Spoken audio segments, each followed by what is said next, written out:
Hi friends, I am Abhishek. Welcome to my YouTube channel the ocean of Shiksha. तो आज हम polity का वो एमसीक्यू क्वेश्चंस प्रैक्टिस करेंगे जो कि यूपीएससी के प्रीलिम्स में ऑलरेडी पूछा जा चुका है। प्रीलिम्स में ये जो हमारा सीरीज चल रहा है, जो कि हमारा 5 यूनिट में डिवाइडेड है। ये हम हर संडे संडे को डिस्कस करते हैं, जिसमें हम 27 ईयर यूपीएससी प्रीलिम्स क्वेश्चन पर डिस्कस करते हैं। उसमें भी हमारा पॉलिटी चल रहा है। जो हमारा ये 5 यूनिट में डिवाइडेड था, पहला यूनिट था हमारा हिस्ट्री का, वो हमने कंप्लीट कर लिया है। हिस्ट्री में हमने टोटल 526 वो एमसीक्यू क्वेश्चंस प्रैक्टिस किए थे, यानी कि वो क्वेश्चंस हमने प्रैक्टिस किया था जो कि 1995 से लेकर के 2021 तक ने यूपीएससी ने ऑलरेडी पूछ रखे। जिसमें हमने एशियन हिस्ट्री कवर किया था, मॉडर्न हिस्ट्री कवर किया था, मिडिवल हिस्ट्री कवर किया था और इंडियन नेशनल मूवमेंट, इन चारों को हमने कवर किया था। इन सब के अलग अलग प्लेलिस्ट बने हुए, आप प्लेलिस्ट में जाकर के ये सारे वीडियो देख सकते हैं इजिली, और इस सब के लिंक मैं आपको डिस्क्रिप्शन में प्रोवाइड करा दूंगा। अभी हमारा यूनिट 2 चल रहा है, जो कि है हमारा पॉलिटी का। लास्ट संडे हमने लास्ट संडे डिस्कस किया था, उसमें हमने 1995 से लेकर के 2000 तक के एमसीक्यू क्वेश्चंस को डिस्कस किया था, कि जो इन 5 साल में यूपीएससी ने पॉलिटी से क्वेश्चंस पूछे थे। आज हम 2001 से लेकर के 2003 तक के एमसीक्यू क्वेश्चंस को डिस्कस करेंगे, जो कि ऑलरेडी यूपीएससी ने अपने प्रीलिम्स के एग्जाम में पूछा हुआ है। जब हमारा यूनिट 2 कंप्लीट हो जाएगा, तब हम अपना स्टार्ट करेंगे यूनिट 3, जो कि होगा हमारा जियोग्राफी का।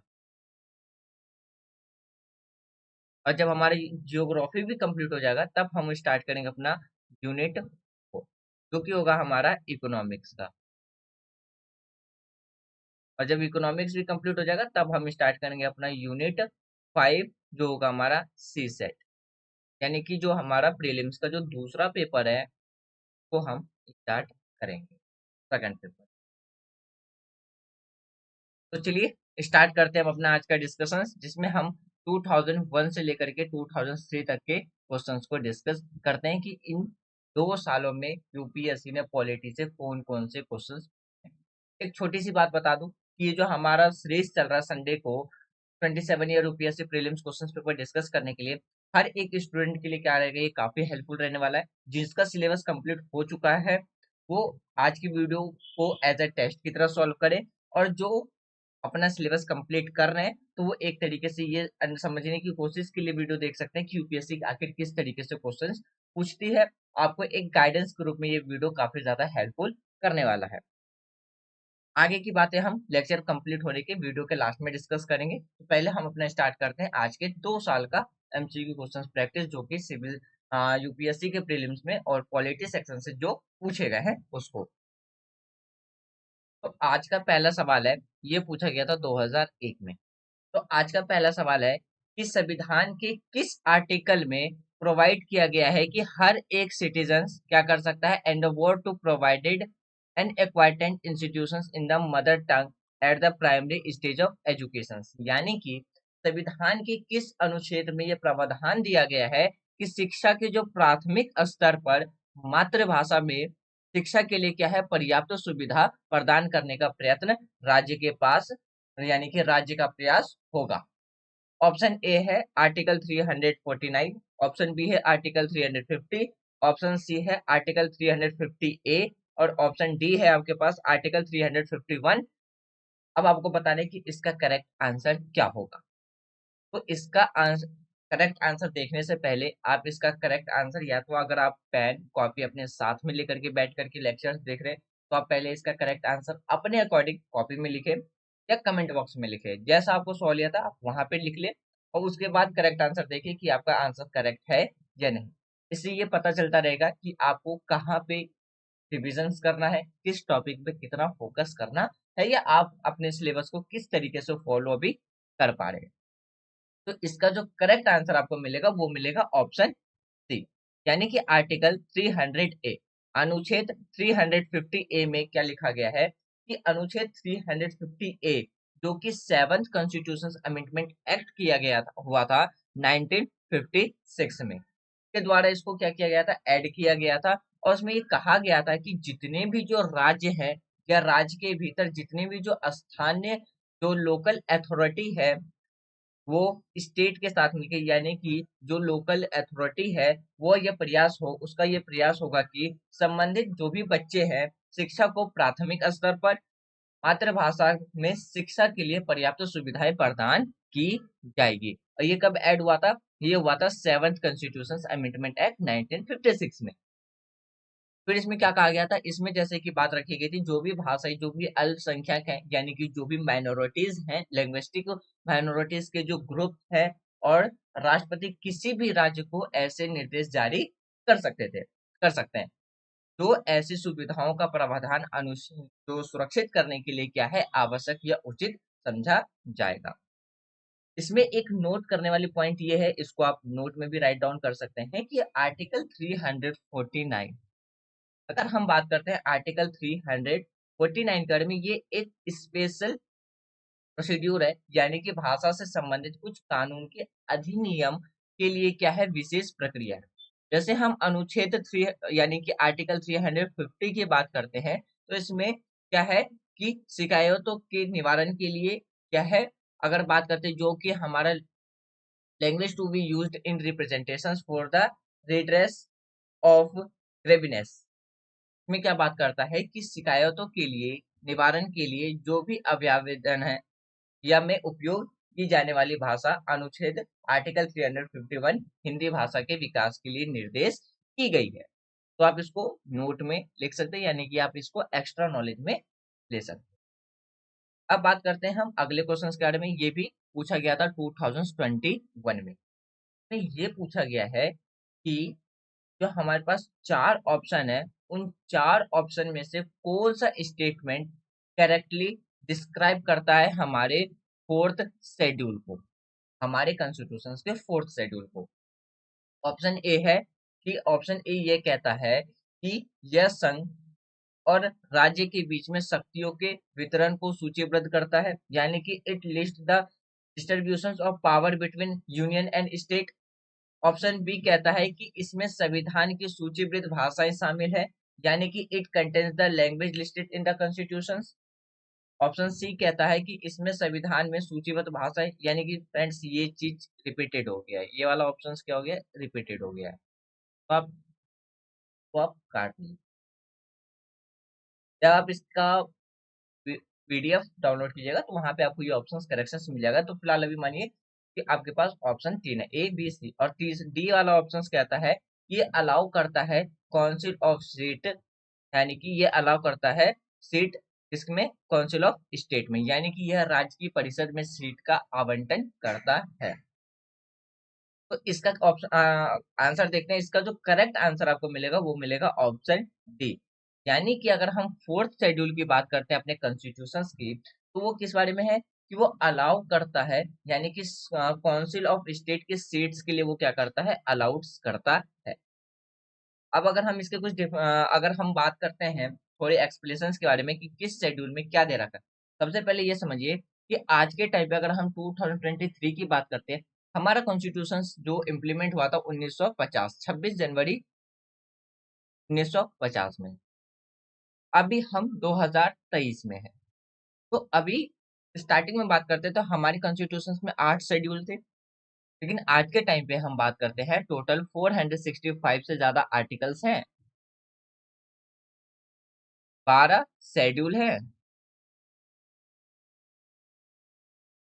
और 24 पार्ट्स हैं। हम ये करंट टाइम की बात कर रहे हैं। तो जिसमें से अगर हम बात करते हैं 125 से ज्यादा बिल्स रखे गए थे कॉन्स्टिट्यूशन में अमेंडमेंट करने से, और 105 टाइम्स क्या हो रखा है हमारे कॉन्स्टिट्यूशन में अमेंडमेंट हो चुका है टाइम्स, यानी कि टोटल 105 बार क्या हो रखा है हमारे कॉन्स्टिट्यूशन में ऑलरेडी अमेंडमेंट हो चुका है, और अमेंडमेंट के लिए 125 से ज्यादा बिल रखी गई थी। अब हम समझते हैं कि किस शेड्यूल में क्या लिखा गया है।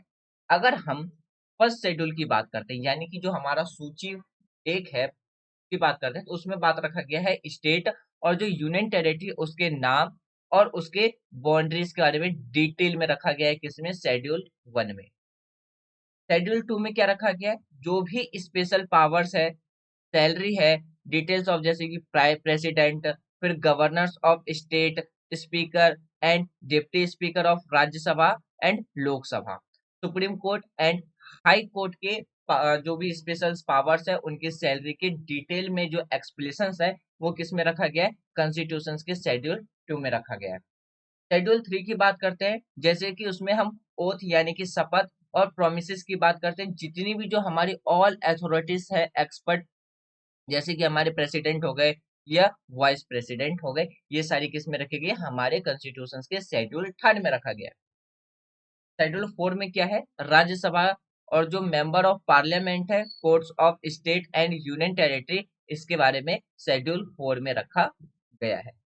शेड्यूल 5 में क्या है, शेड्यूल 5 में एरियाज और जो भी शेड्यूल ट्राइब्स हैं, एडमिनिस्ट्रेशन और कंट्रोल लॉ डिटेल्स किस में रखे गए, ये सारे रखा गया शेड्यूल 5 में। शेड्यूल 6 में स्टेट ऑफ जैसे Assam, Meghalaya, Tripura and Mizoram, tribals area और एडमिनिस्ट्रेशन कंट्रोल लॉ डिटेल किस में रखे गए हैं, शेड्यूल 6 में रखे गए। शेड्यूल 7 में डिटेल लिस्ट रखी गई किसके, यूनियन और स्टेट गवर्नमेंट के पावर्स और उसकी जो कंकरेंट यानी और जो कंकरेंट लिस्ट है, जिसमें कि अगर हम बात करते हैं स्टेट और सेंट्रल दोनों के द्वारा क्या बनाया जाता है, जिसमें लॉ बनाया जा सकता है। जैसे कि हम बात करते हैं, अगर हम लिस्ट की बात करते हैं तो लिस्ट क्या है, तीन तरीके की लिस्ट हमारे कॉन्स्टिट्यूशन में देखने को मिलता है।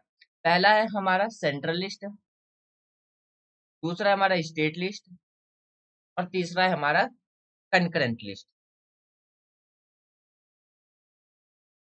स्टेट लिस्ट वो लिस्ट होती है जिसमें सिर्फ सेंट्रल के द्वारा, सेंट्रल के पास पावर होती है लॉ बनाने के लिए, जैसे कि फॉरेन रिलेशन, फॉरेन पॉलिसी के रिगार्डिंग में हो गया, डिफेंस के रिगार्डिंग में हो गया। तो इन सब के यानी कि ये जितने भी जो सब्जेक्ट्स हैं, ऐसे सब्जेक्ट जो सेंट्रल जिसमें लॉ बना सकते हो उसको सेंट्रल स्टेट में, सेंट्रल लिस्ट में रखा गया। वो सब्जेक्ट जिसमें सिर्फ स्टेट लॉ बना सकती है उसको स्टेट लिस्ट में रखा गया, जैसे कि हम बात करते हैं हेल्थ, पुलिस एडमिनिस्ट्रेशन, ये सारी चीजें रखी गई स्टेट लिस्ट में। कंकरेंट लिस्ट में वो सब्जेक्ट्स रखी गई हैं जिसमें स्टेट और गवर्नमेंट दोनों के द्वारा क्या बनाया जाता है, लॉ बनाया जाता है। तो अगर हम शेड्यूल 5 की बात करते हैं तो इसमें वो एरियाज और जो वो शेड्यूल ट्राइब्स, एडमिनिस्ट्रेशन और कंट्रोल और सॉरी, अगर हम शेड्यूल 6 की बात करते हैं तो शेड्यूल 6 में क्या क्या रखा गया है, शेड्यूल 6 में रखा गया था state of Assam, Meghalaya, Tripura, Mizoram, tribals area administration और कंट्रोल के बारे में। और जो भी हम बात करते हैं किसके बारे में, यूनियन एंड स्टेट गवर्नमेंट के पावर्स के बारे में और कंकरेंट लिस्ट के बारे में, वो रखा गया है शेड्यूल 7 में। तो ये कंकरेंट लिस्ट के बारे में किस में रखा गया है, ये रखा गया है शेड्यूल 7 में। यहाँ से फ्रेंड्स थोड़ा सा मिस्टेक, फ्लो में मिस्टेक हो गया था, तो ये शेड्यूल 6 का था। और ये जो भी अगर हम कंकरेंट लिस्ट की बात करते हैं तो इसको रखा गया है हमारे कॉन्स्टिट्यूशन के शेड्यूल 7 में। शेड्यूल 8 में क्या रखा गया है, शेड्यूल 8 में हमारे ऑफिशियल लैंग्वेज रखे गए हैं, जो कि आज के टाइम पे 22 हमारे ऑफिशियल लैंग्वेज है। फिर बात करते हैं शेड्यूल 9 में क्या है, शेड्यूल 9 में रखा गया है किसके बारे में, जो भी वैलिडेशन ऑफ सेंटर एक्ट्स है और जो रेगुलेशंस है उसको किस में रखा गया है, शेड्यूल 9 में रखा गया है। शेड्यूल 10 में क्या है, डिटेल अमाउंट ऑफ पार्टी जो भी चेंजेस है और जो डिस्क्वालिफिकेशन है किसके, मेंबर ऑफ पार्लियामेंट और मेंबर ऑफ लेजिस्लेटिव असेंबली के बारे में, ये सारी चीजें रखी गई है शेड्यूल 10 के अंदर। शेड्यूल 11 और शेड्यूल 12 में क्या रखा गया है, responsibilities of power of panchayat, ये रखा गया शेड्यूल 11 में। और शेड्यूल 12 में रखा गया म्यूनसिपैलिटीज के बारे में। तो ये हमारे कॉन्स्टिट्यूशन टोटल कितने शेड्यूल देखने को मिलते हैं, 12 शेड्यूल देखने को मिलते हैं। अब हम चलते हैं अपने आगे की तरफ। हमारा जो अगला क्वेश्चन है ये भी 2001 में पूछा गया था। इसमें आपके पास एक साइड इंडियन कॉन्स्टिट्यूशन दे रखा है और दूसरे साइड कौन से अमेंडमेंट में कौन सा प्रोविंस अमेंडमेंट किया गया था या जोड़ा गया था वो दे रखा है, और उसको आपको करेक्टली मैच करना है। और पहला जो है हमारे पास वो कहता है कि जो 69th कॉन्स्टिट्यूशन अमेंडमेंट एक्ट हुआ था 1991 में, यानी कि यहाँ पे ए जो है वो ये कहता है कि इंडियन कॉन्स्टिट्यूशन जो 69th कॉन्स्टिट्यूशन अमेंडमेंट एक्ट 1991, और पहला है कि establishment of state level of rent tribals, यानी कि राज्य स्तर पर रेंट ट्राइबल की स्थापना। दूसरा है the constitution 75th constitution amendment act जो कि 1994 में किया गया था, ऑप्शन यानी कि बी है। और दूसरे कॉलम में अगर हम दूसरा बात करते हैं तो टू है, उसमें कहता है no reservation for schedule caste in panchayat in Arunachal Pradesh, यानी कि अरुणाचल प्रदेश में पंचायत में किसी भी शेड्यूल कास्ट का किसी भी तरीके का कोई रिजर्वेशन नहीं है। डी है कॉन्स्टिट्यूशन अमेंडमेंट एक्ट यानी कि 18th कॉन्स्टिट्यूशन अमेंडमेंट एक्ट जो कि 2000 में हुआ था। ये कहता है, यहाँ पे तीसरे पे देखते हैं, तीसरा जो है कॉन्स्टिट्यूशंस ऑफ विलेज और एट अदर लोकल लेवल, यानी कि गांव का गठन या अन्य स्थानीय स्तर पर, यानी कि स्थानीय स्तर पर अगर बात करते हैं गांव का गठन, या सीधा सीधी बात करते हैं गांव गांव का गठन या अन्य यानी कि अन्य स्थानीय स्तर पर। फिर बात करते हैं डी जो कि 83rd कॉन्स्टिट्यूशन, ये भी हुआ था 2000 में बात रखी गई। फोर्थ में एक्सेप्ट किया गया था recommendations of 10th finance commission, यानी कि 10th फाइनेंस कमीशन के द्वारा जो भी रिकमेंडेशंस दिया गया था उसको एक्सेप्ट कर लिया गया था। और फिफ्थ है कि according to the status of national capital territory to Delhi, यानी कि दिल्ली को राष्ट्रीय राजधानी के क्षेत्र में स्थापित किया गया था। तो आपके पास ऑप्शंस हैं, अब इसमें आपको करेक्टली मैच बताना है। ऑप्शन ए है कि ए का 5 से, बी का 1 से, सी का 4 से, डी का 2 से। ऑप्शन बी है ए का 1 से, बी का 5 से, सी का 3 से, डी का 4 से। ऑप्शन सी है ए का 5 से, डी का सॉरी बी का 1 से, सी का 3 से, डी का 4 से। और ऑप्शन डी है ए का 1 से, बी का 5 से, सी का 4 से और डी का 2। अब इन चार ऑप्शंस के अकॉर्डिंग बताना है कि यहाँ पे कौन सा अमेंडमेंट किस नंबर से या किस अमेंडमेंट में क्या ऐड हुआ था और क्या चेंजेस किए गए थे, करेक्टली मैच करना है। तो इसका जो करेक्ट आंसर आपको देखने को मिलेगा वो मिलेगा ऑप्शन ए, यानी कि ए का 5 से, बी का 1 से, सी का 4 से, डी का 2 से। जैसे कि बात करते देखिए, तो 69th कॉन्स्टिट्यूशन अमेंडमेंट हुआ था वो क्या था, इसका 5 से करेक्टली मैच। फिर बात करते हैं बी का किससे करेक्टली मैच था, तो बी का जो करेक्टली मैच था वो था 1 से। बी का करेक्टली मैच था किससे, 1 से। सी का करेक्टली मैच था 4 से। और डी का जो करेक्टली मैच था वो था आपका 2 से। तो ये था आपका। अब बात करते हैं इसके एक्सप्लेनेशन के बारे में। अगर हम सबसे पहले बात करते हैं जो 18th कॉन्स्टिट्यूशन अमेंडमेंट एक्ट हुआ था कब, 1966 में। फ्रेंड्स यहाँ पे ये ऑप्शंस करेक्ट कर लेना, जैसे कि यहाँ पे 2000 है तो यहाँ पे 2000 की जगह पे 1966 कर लेना। ये थोड़ी सी टाइपिंग मिस्टेक हो गई थी तो आप इसको करेक्ट कर लेना। अगर हम बात करते हैं जो 18th कॉन्स्टिट्यूशन अमेंडमेंट एक्ट हुआ था वो हुआ था 1966 में। क्या इसमें ये स्पष्ट कर दिया गया था कि नया राज्य बनाने के लिए, बनाने की जो संसद की जो शक्ति है उसमें एक राज्य या एक केंद्र प्रशासित प्रदेश जो यूनियन टेरिटरी है, ये एक किसी एक हिस्से को दूसरे राज्य से या केंद्र प्रशासित प्रदेश में मिलाया जा सकता है या नया राज्य बनाया जा सकता है, या केंद्र शासित प्रदेश बनाने की शक्ति भी शामिल है। एक करंट एग्जांपल देता हूँ, हमारे पास पहले क्या थे, 7 यूनियन टेरिटरी थे और 29 स्टेट थे। यानी कि अगर हम 2014 से पहले बात करते हैं तो 7 यूनियन टेरिटरी थे, 28 स्टेट थे। 2014 के बाद क्या था, तेलंगाना एक नया स्टेट बना, तो उसके बाद 7 यूनियन टेरिटरी 28 स्टेट से 29 स्टेट हो गए। उसके बाद अगर हम बात करते हैं 2019 के बाद क्या हो गए, 9 यूनियन टेरिटरी और 29 स्टेट हो गए, सॉरी 28 स्टेट हो गए। अब 9 यूनियन टेरिटरी कैसे हो गए, तो जो हमारा जम्मू एंड कश्मीर था उसको जो एक स्टेट था उससे क्या बना दिया गया, एक यूनियन टेरिटरी बना दिया गया, और लद्दाख को भी क्या बना दिया गया, एक यूनियन टेरिटरी बना दिया गया। तो 2 यूनियन टेरिटरी बन गए थे 2019 में, तो टोटल 7 यूनियन टेरिटरी हो गए थे। आज के टाइम पे अगर हम करंट बात करते हैं 2023 में, तो आज के टाइम पे 8 यूनियन टेरिटरी है और 28 स्टेट है। अब देखिए एक कौन सा यूनियन टेरिटरी घट गया, तो जब हम बात करते हैं दादर एंड नगर हवेली की, ठीक है, जैसे कि आप बात करते हैं दमन एंड दीव के बारे में, और फिर बात करते हैं किसके बारे में, दादरा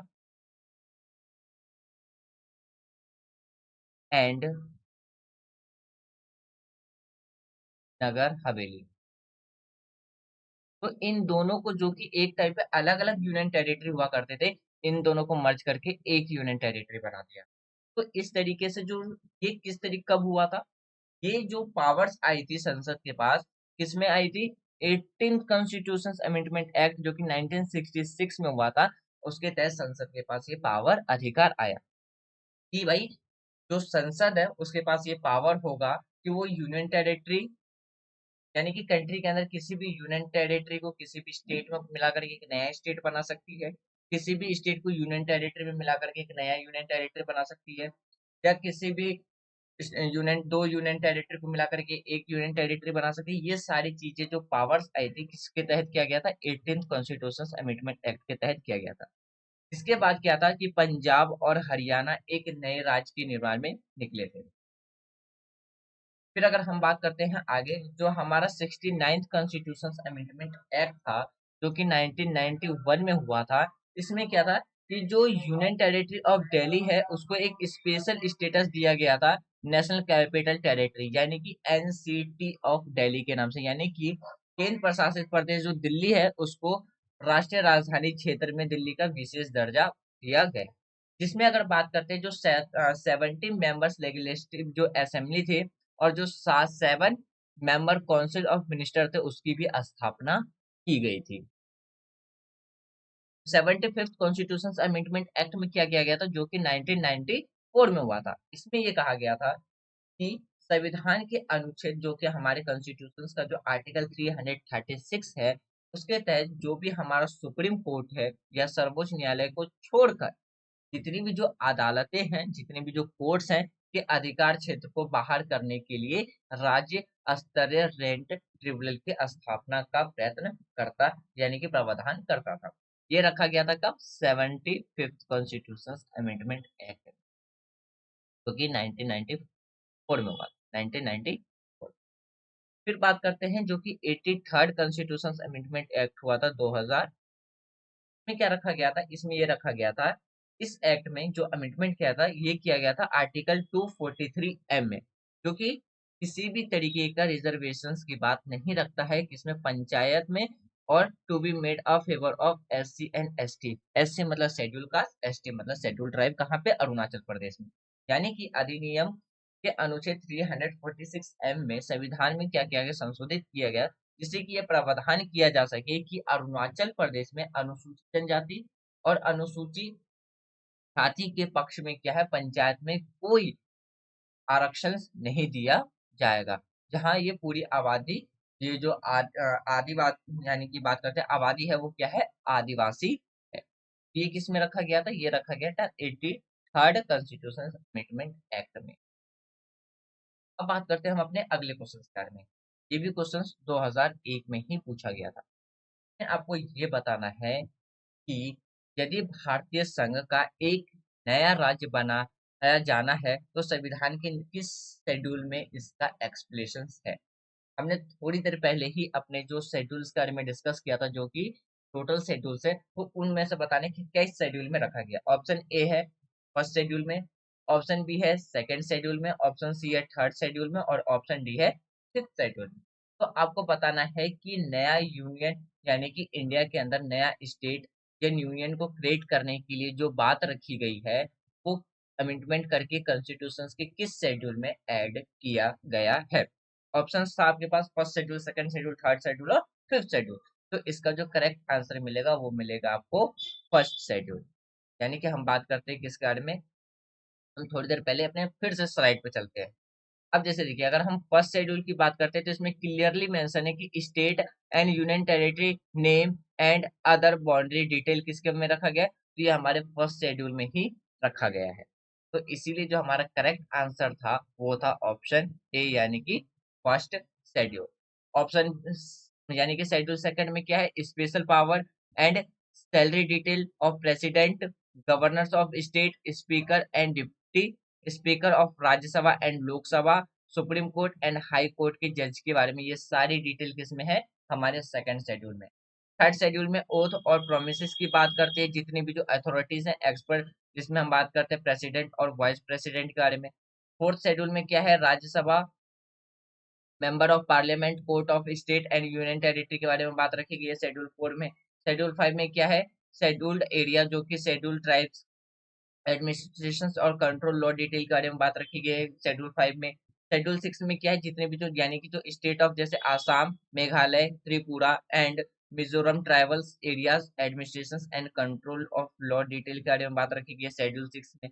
शेड्यूल 7 में डिटेल लिस्ट रखी गई है किसके बारे में, अबाउट यूनियन और स्टेट गवर्नमेंट के बारे में, उसकी क्या पावर्स होगी, और कंकरेंट लिस्ट के बारे में बात रखी गई है। शेड्यूल 8 में क्या रखा गया, ऑफिशियल लैंग्वेज के बारे में बात रखी गई, जिसमें आज के टाइम पे हम बात करते हैं तो 22 ऑफिशियल लैंग्वेज है। शेड्यूल 9 में वैलिडेशंस ऑफ सेंट्रल एक्ट्स और रेगुलेशंस के बारे में बात रखी गई है। शेड्यूल 10 में डिटेल रखी गई है अबाउट पार्टी चेंजेस और डिस्क्वालिफिकेशंस ऑफ एमपी और एमएलए के बारे में। शेड्यूल 11 और 12 में responsibility of panchayat and municipalities की बात रखी गई है। अब हम देखते हैं अपना अगला क्वेश्चन। एक साइड पे हमारे पास आर्टिकल्स हैं, दूसरे साइड में कंटेंट है कि किस आर्टिकल में कौन सा कंटेंट दिया गया है और उसको आपको करेक्टली मैच करके बताना है। आर्टिकल 54 और 1 है elections of the president of India, यानी कि भारत में राष्ट्रपति का चुनाव। बी है आर्टिकल 75 और दूसरा है appointment of the prime minister. Option और यानी कि हमारा जो सी है article 155 appointment of the governor of state, यानी कि राज्य में गवर्नर की नियुक्ति। डी है आर्टिकल 164 यानी कि appointment of chief minister and council minister of state, यानी कि राज्य के अंदर चीफ मिनिस्टर और काउंसिल ऑफ मिनिस्टर के नियुक्ति के बारे में बात रखेगी। और पांचवी में कंपोजिशन ऑफ लैंग्वेज। अब आपको बताना है कि कौन सा करेक्टली मैच है। आपके पास ऑप्शन है, ऑप्शन ए है 1 ए का 1 से, बी का 2 से, सी का 3 से, डी का 4 से। ऑप्शन बी है ए का 1 से, बी का 2 से, सी का 4 से, डी का 5 से। ऑप्शन सी है ए का 2 से, बी का 1 से, सी का 3 से, बी का 5 से। और ऑप्शन डी है ए का 2 से, बी का 1 से, सी का 4 से, डी का 3 से। तो आपको बताना है कि इनमें से करेक्टली मैच कौन सा है। तो इसका जो आपको आंसर देखने को मिलेगा वो मिलेगा ऑप्शन ए, यानी कि ए का 1 से, बी का 2 का 3, सी का 3 से, डी का 4 से क्या है करेक्टली मैच। यानी कि अगर हम बात करते हैं आर्टिकल 1 यानी कि आर्टिकल 54, आर्टिकल 54 किसके बारे में बात करता है, तो इलेक्शंस ऑफ द प्रेसिडेंट के बारे में बात करता है, जैसे कि आप आंसर में भी देख सकते हैं। और अगर बात करते हैं किसके बारे में, आर्टिकल 75 वो बात करता है अपॉइंटमेंट ऑफ प्राइम मिनिस्टर, यानी कि हमारे भारत की जो प्रधानमंत्री है उनकी नियुक्ति किस तरीके से की जाएगी। आर्टिकल 155 बात करता है अपॉइंटमेंट ऑफ द गवर्नर के बारे में, स्टेट के गवर्नर के बारे में। और आर्टिकल 164 बात करता है appointment of the minister and the state ministers के बारे में। तो इसलिए जो इसका करेक्ट आंसर है वो है option A is correct answer. अब देखते हैं कि हमारे किस आर्टिकल में कॉन्स्टिट्यूशन के किस पार्ट में क्या रखा गया है। अगर हम बात करते हैं कॉन्स्टिट्यूशन के पार्ट 1 जो कि है आर्टिकल 1 से लेकर के 4 तक, इसमें यूनियन और उसके टेरिटरी के बारे में बात रखी गई है। पार्ट 2 में जो कि आर्टिकल 5 से लेकर के 11 तक है, उसमें बात रखी गई है सिटीजनशिप के बारे में कि किस तरीके से हमारी कंट्री में नागरिकता ली जा सकती है, छोड़ी जा सकती है। ये सारी बातें रखी गई किसमें, 5 यानी कि आर्टिकल 5 से लेकर के 11 तक में कॉन्स्टिट्यूशन के पार्ट 2 में। कॉन्स्टिट्यूशन के पार्ट 3 में रखा गया है 12 से लेकर के 35 के बारे में, जो कि मोस्ट ऑफ द इम्पोर्टेंट है, वो है हमारा फंडामेंटल राइट यानी कि मौलिक अधिकार। कॉन्स्टिट्यूशन के पार्ट 4 में यानी कि आर्टिकल 36 से लेकर के 51 तक में रखी गई है बात किसके बारे में, directive principle of state policy, जिसे हम हिंदी में कहते हैं राज्य की नीति निर्देशक तत्व। फिर बात करते हैं कॉन्स्टिट्यूशन में अमेंडमेंट एक्ट यानी कि 4th ए, कॉन्स्टिट्यूशन का पार्ट 4 ए आर्टिकल 51 में किसके बारे में बात रखी गई है, फंडामेंटल ड्यूटीज के बारे में बात रखी गई, जो कि 42nd कॉन्स्टिट्यूशन अमेंडमेंट एक्ट के तहत ऐड किया गया था। पार्ट 5th में जो कि बात पार्ट 5th जिसमें आर्टिकल 52 से लेकर के 151 तक आता है, उसमें यूनियन गवर्नमेंट के बारे में।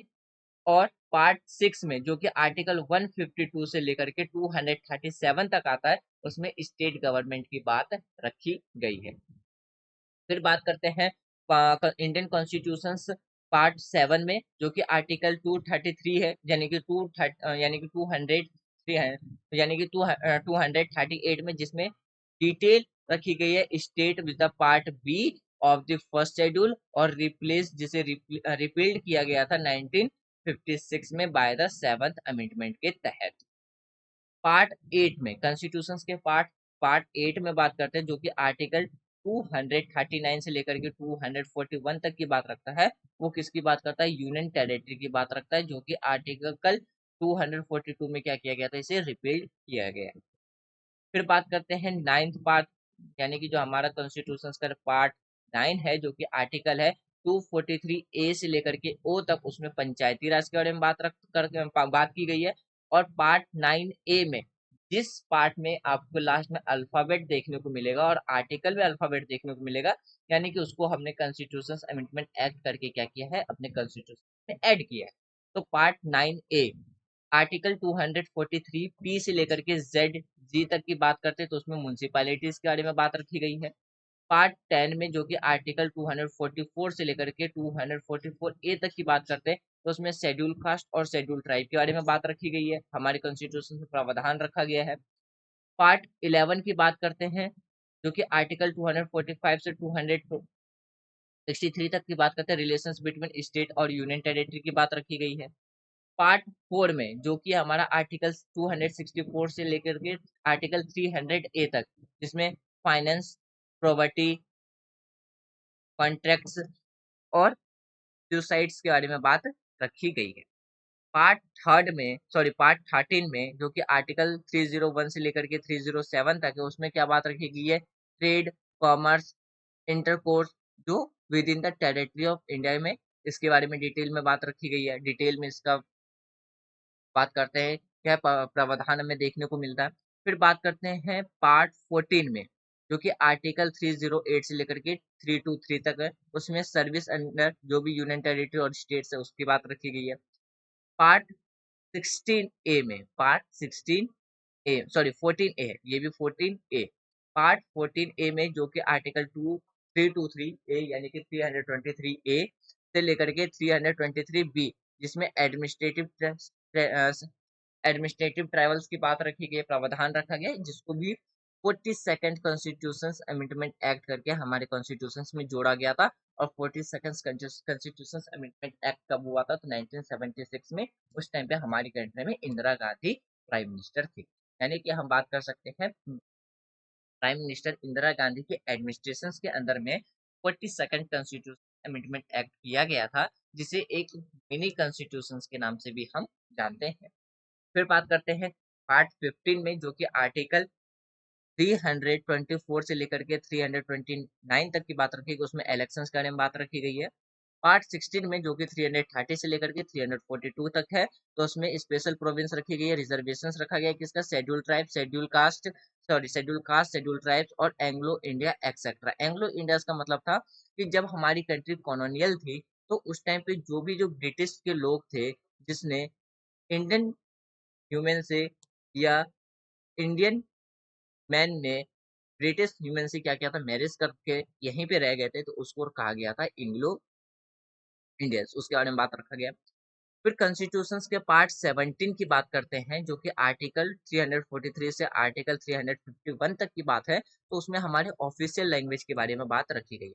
आर्टिकल 352 से 360 तक जो कि हमारे कॉन्स्टिट्यूशन के पार्ट 18 में आता है, उसमें इमरजेंसी प्रोविंस रखा गया, जिसमें राष्ट्रपति आपातकाल की घोषणा कर देता है। अभी तक हमारी कंट्री में कितने टाइम्स इमरजेंसी लगाई जा चुके हैं, वो इसका आंसर आपको कमेंट बॉक्स में बताना है।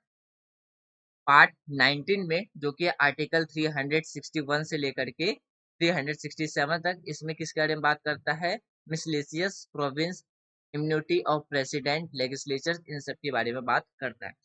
पार्ट 20 में जो कि आर्टिकल 368 है, उसमें अमेंडमेंट ऑफ द कॉन्स्टिट्यूशन की बात रखता है कि किस तरीके से हम कॉन्स्टिट्यूशन में अमेंडमेंट टाइम टू टाइम के अकॉर्डिंग कर सकते हैं, इसीलिए हमारे कॉन्स्टिट्यूशन को एक लिविंग डॉक्यूमेंट भी कहा जाता है। फिर बात करते हैं पार्ट 21 में, तो इसमें बात करते हैं कि क्या रखी गई है, आर्टिकल 369 से लेकर के आर्टिकल 392 तक, जिसमें कि टेम्पोररी और ट्रांसलेशन स्पेशल प्रोविंस के बारे में बात रखी गई है। और आर्टिकल 22 पार्ट 22 जो कि आर्टिकल 393 से 395 तक की बात करता है, तो इसमें शॉर्ट टाइटल, कॉमन्समेंट और अथॉरिटी की बात रखी गई है।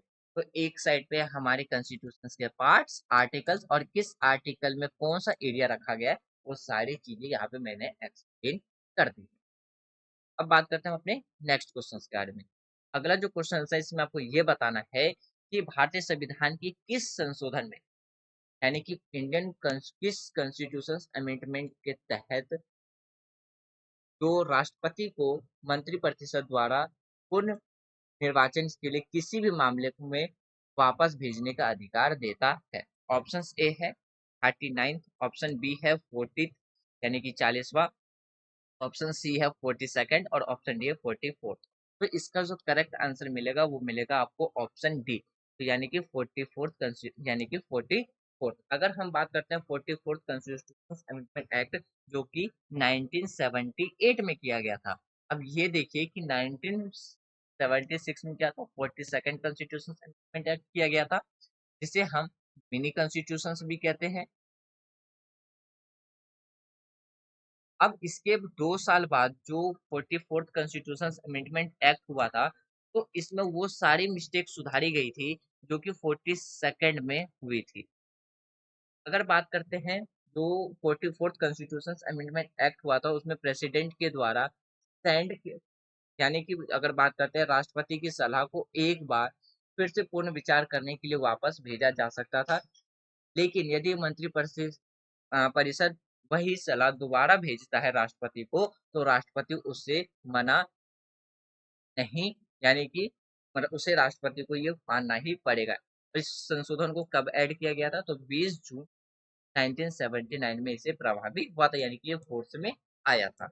अब बात करते हैं जिसमें कि जो हमारा 44th कॉन्स्टिट्यूशन, सॉरी जो 42nd कॉन्स्टिट्यूशन अमेंडमेंट एक्ट था, जिसमें आर्टिकल 71 ए में ये कहा गया था कि राष्ट्रपति को अपने कार्य के, तो फिर बात करते हैं निष्पादन में सहायता और सलाह देने के लिए एक मंत्रिपरिषद होगी, जिसका मुख्य, इसका जिसका जो प्रमुख होगा, जो अगर आप बात करते हैं जो इसका जो मेजर फंक्शंस होगा वो प्रधानमंत्री होगा। हालांकि इसमें थोड़ी सी अस्पष्टता थी कि क्यों मंत्रिपरिषद, मंत्री परिषद यानी कि जो मिनिस्टर काउंसिल्स है, काउंसिल्स ऑफ मिनिस्टर्स है, फिर बात करते हैं काउंसिल्स ऑफ मिनिस्टर की सलाह राष्ट्रपति के लिए क्या है, बाध्यकारी होगी। तो 42nd कॉन्स्टिट्यूशन अमेंडमेंट जो 1976 में हुआ था, उसमें अगर बात करते हैं, उसमें यह स्पष्ट कर दिया गया था कि राष्ट्रपति ऐसी सलाह के अनुसार कार्य करेगा। और जो हमारा संशोधन था वो 3 जनवरी 1977 को प्रभावित हुआ था, और इसके 2 साल बाद ही इसको क्या है, फिर से अमेंडमेंट किया गया था। अब बात करते हैं अपने नेक्स्ट क्वेश्चन के बारे में। ये क्वेश्चन पूछा गया था 2002 में। ये बताना है कि जो 93rd कॉन्स्टिट्यूशन जो अमेंडमेंट एक्ट हुआ था, इन 4 ऑप्शंस में से किससे रिलेटेड है, किस बारे में डील करता है। ऑप्शन ए है कि सरकारी नौकरी में पिछड़े वर्गों के लिए आरक्षण जारी रखना। ऑप्शन बी है free and compulsory education for all childrens between जो एज 16 से लेके 14 तक है।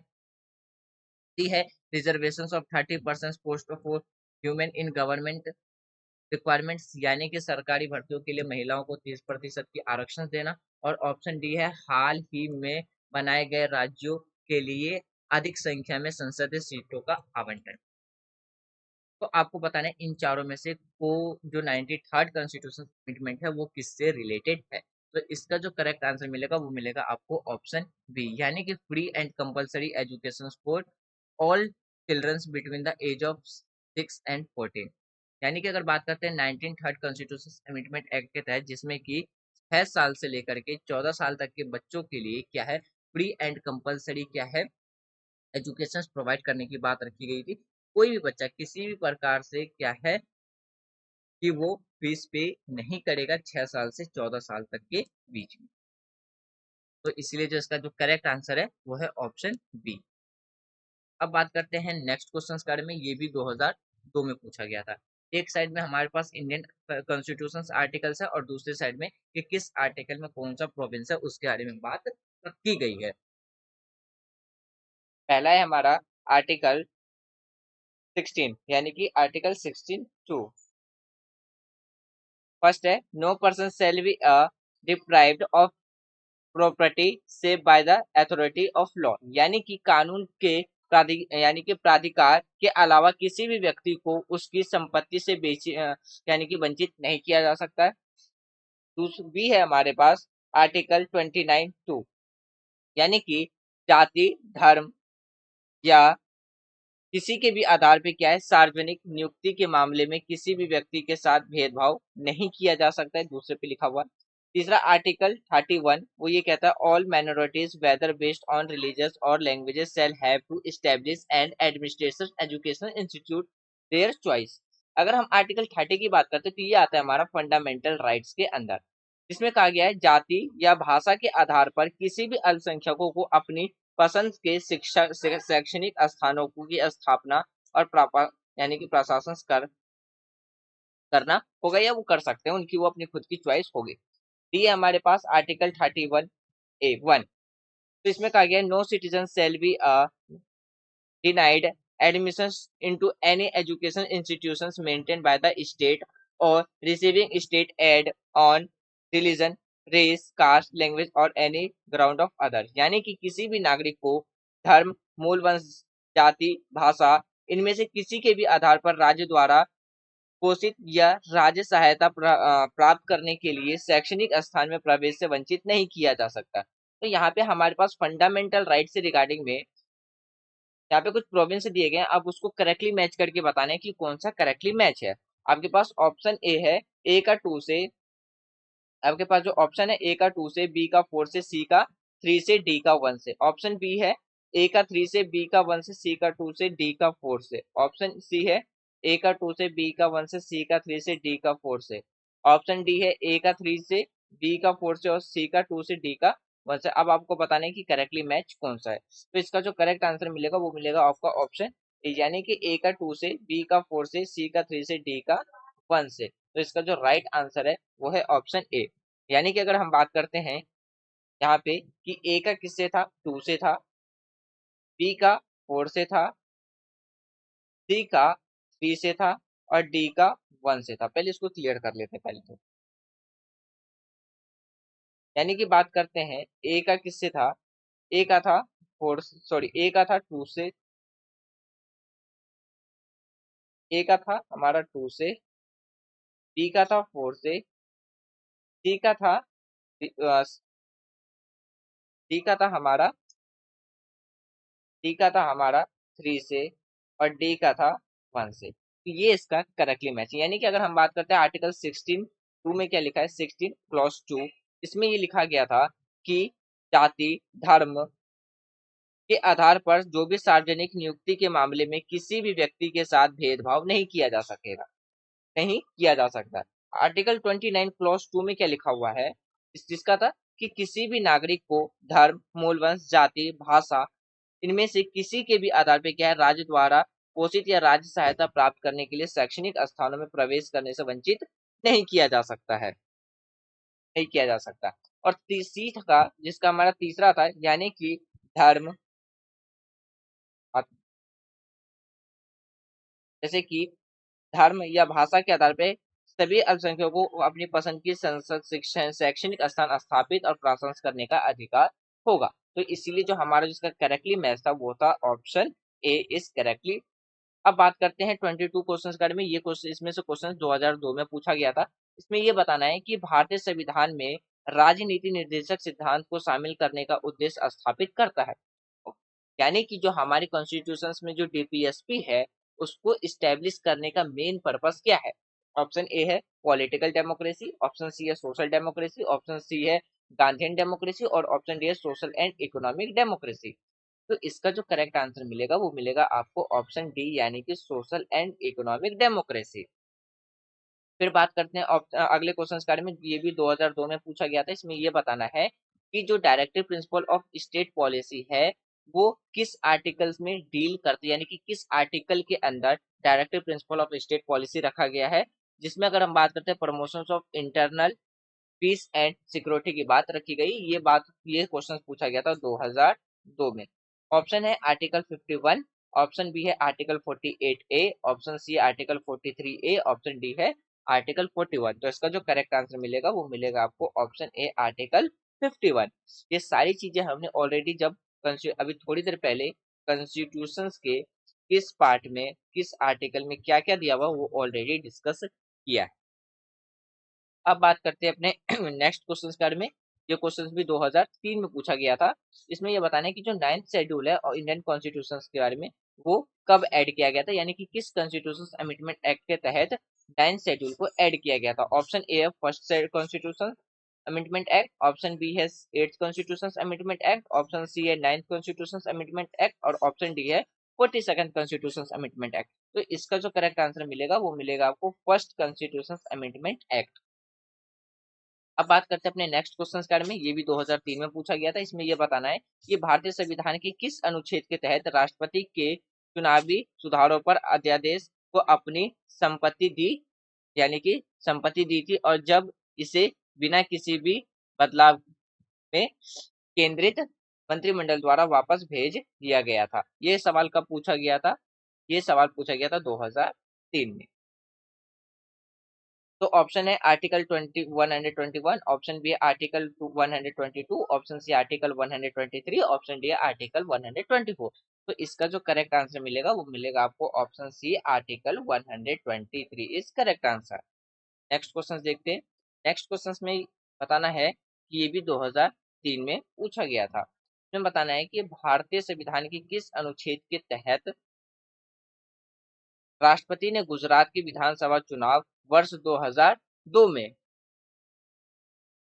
वर्ष 2002 में स्थगित करने पर चुनाव आयोग के फैसले को संवैधानिक वैधता पर न्यायालय पर राय लेने के लिए सर्वोच्च न्यायालय का संदर्भित किया था।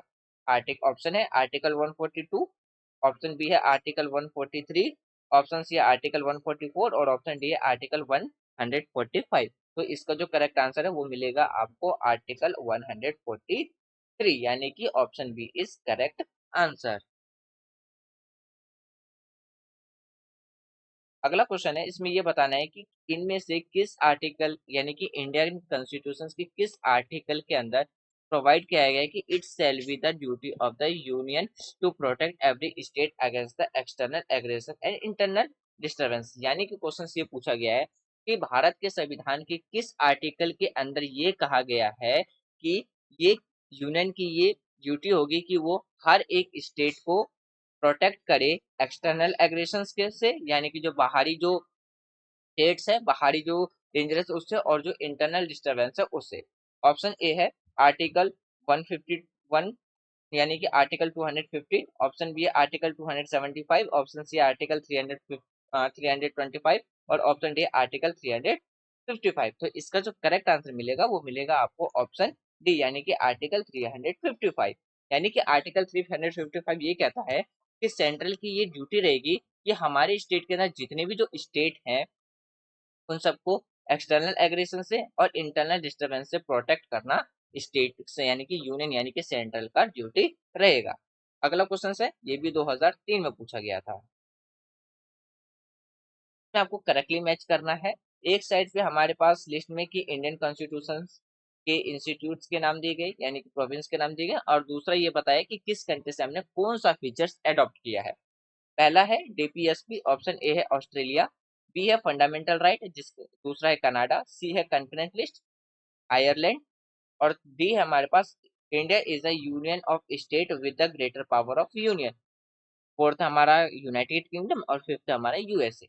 ऑप्शन है हमारे पास, ऑप्शन ए है ए का 5 से, बी है बी का 4 से, सी का 1 से, डी का 2 से। ऑप्शन बी है ए का 3 से, बी का 5 से, सी का 2 से, डी का 1 से। ऑप्शन सी है ए का 5 से, बी का, एक मिनट यहाँ पे ऑप्शंस थोड़े से गलत हो गए, यानी कि ए का 5 से, बी का 4 से, सी का 2 से, डी का 1 से, और ऑप्शन डी है ए का 3 से, बी का 5 से, सी का 1 से, डी का 2 से। तो इसका जो करेक्ट आंसर मिलेगा वो मिलेगा आपको ऑप्शन डी। यानी कि अगर हम बात करते हैं डीपीएसपी के बारे में, तो डीपीएसपी हमने कहाँ से लिया है? वो लिया है हमने यानी कि आयरलैंड के कॉन्स्टिट्यूशन से। फंडामेंटल जो राइट है ये हमने लिया है यूनाइटेड नेशंस के कॉन्स्टिट्यूशन में, जो कि यूनाइटेड नेशंस में फंडामेंटल राइट की जगह पे क्या लिखा है? बिल्स ऑफ राइट के नाम से लिखा हुआ। कंकरेंट लिस्ट की बात करते हैं तो कंकरेंट लिस्ट हमने लिया है ऑस्ट्रेलिया से। और फिर बात करते हैं India is a union of state with the great power of union, ये हमने लिया है कनाडा से। तो इसलिए जो इसका करेक्ट आंसर है वो है ऑप्शन डी।